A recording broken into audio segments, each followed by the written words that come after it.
Hi, welcome to Your Great Journey. Each week we offer you brief tips, techniques, and insights to help you move in positive directions and master big change. For more information, please visit yourgreatjourney.com. Your Great Journey is brought to you by audiobook publisher Wetware Media. Wetware Media publishes a wide variety of personal transformation audiobooks available from any major online audiobook retailer. For more information, please visit wetwaremedia.com. That's wetwaremedia.com. Today we've got an excerpt from the audiobook The User's Guide to the Human Mind: Why Our Brains Make Us Unhappy, Anxious, and Neurotic, and What We Can Do About It. Written by psychologist Shawn T. Smith. This audiobook is a roadmap to the puzzling inner workings of the human mind.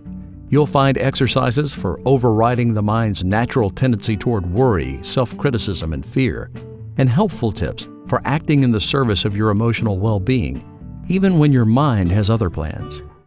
In this excerpt, Shawn discusses the pros and cons of arguing with yourself, as seen through the lens of anxiety about public speaking.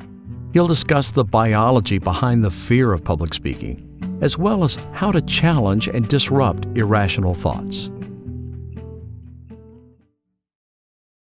The argument trap.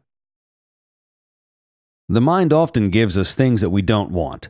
Thoughts, feelings, memories, anxieties, moods, and even physical sensations like a pounding heart or sweaty armpits.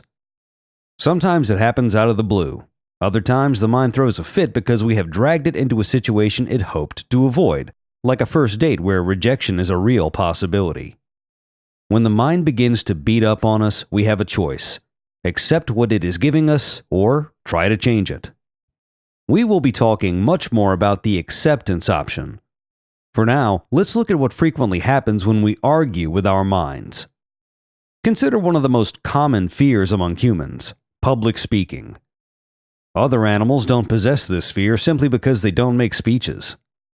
However, if animals did make speeches, it's a safe bet that the ones who gave speeches would experience a similar fear, if they were concerned with the opinions of others. Fear of public speaking typically follows from the fear of being scrutinized by others. As pack animals, humans are wired to understand that public scrutiny can exact a cost, such as being ostracized by the group. Social acceptance matters to us because we are ill-equipped to survive without others. Dogs, also being pack animals, would probably suffer public speaking anxiety because placing themselves in the spotlight might affect their standing in the pack.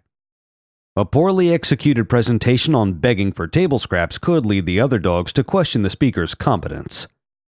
That could snowball into ostracism, or at least seriously diminish social opportunities, such as mating. Cats, being more solitary, could probably deliver a speech with the confidence that arises from a complete disregard for social acceptance. Here in the human community, the mind's protestations come in the form of anxiety and fear, which often manifests physically: sweaty palms, racing heart, upset stomach. This is the mind urging us to run and hide. We have options when the mind urges us to avoid a situation. 1. Do as it says and retreat from the situation. This offers short-term relief but often comes with the long-term cost of shame and regret. 2. Eliminate discomfort by arguing with our minds so that we no longer encounter unwanted thoughts or emotions. 3. Embrace the discomfort that the mind is providing and move forward anyway. This comes with the possibility of strong short-term discomfort and higher rewards in the long run. Sometimes, not always, the discomfort disappears in the process. As you may have already guessed, this audiobook focuses on the third option: accept what the mind gives us and move forward anyway. That can be an unattractive prospect at first glance, and you may be experiencing a reaction from within. Embrace what? My mind is out of control and I'm not about to embrace it. Before you commit to either embracing or eliminating thoughts and feelings, let's examine what happens when we argue with our minds. Sometimes arguing works, particularly if we follow the formula for identifying and outmaneuvering what some psychologists call irrational thoughts. These are thoughts that are compelling and seem true, but don't jibe with evidence from the real world. For example, the irrational thought that usually exists behind the fear of public speaking is an overestimation of the negative consequences that might follow a poorly delivered speech. I might mistakenly believe that a bad speech could destroy my career or my friendships, or that I will lose control on stage and hopelessly embarrass myself. The irrational thoughts that drive us are rarely visible to the naked eye. Instead, they tend to manifest as a vague sense of dread or anxiety. Before giving a speech, I may be quite aware of my sweaty palms or other physical manifestations of anxiety, but mostly unaware of what's happening beneath the surface. I am probably overestimating negative outcomes. Challenging and disputing the irrational thought involves putting words to that vague sense of dread. I'm afraid I'll lose my job if I give a bad speech. I'm afraid I'll freak out and embarrass myself. Once it's out in the open, we can argue with it. In all probability, most people will not lose their career, destroy friendships, freak out, or go bankrupt after giving a bad speech. This approach sometimes helps.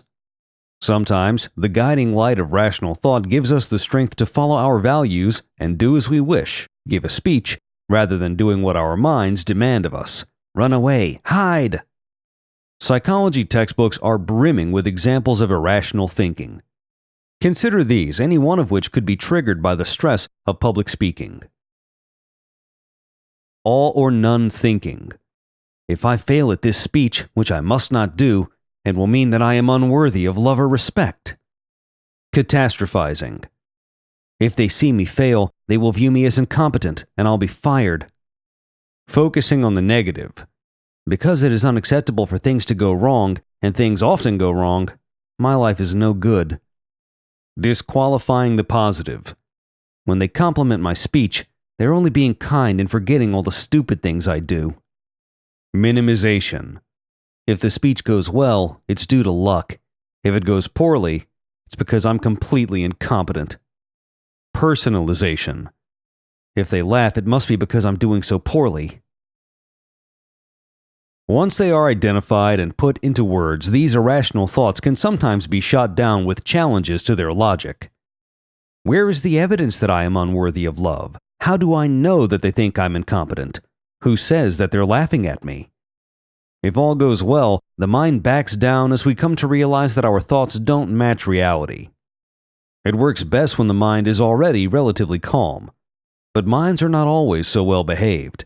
An anxious mind does not calmly defer to logic. An anxious mind doesn't understand that poorly executed speeches are rarely disastrous. Fires are disastrous, floods are terrible, airplane crashes are killers. Disapproving jeers from a hostile audience, on the other hand, rarely end in bloodshed or exile. But the mind sees something different. The experience of 1,000 generations who preceded us have shaped our brains to be reactive to certain threats.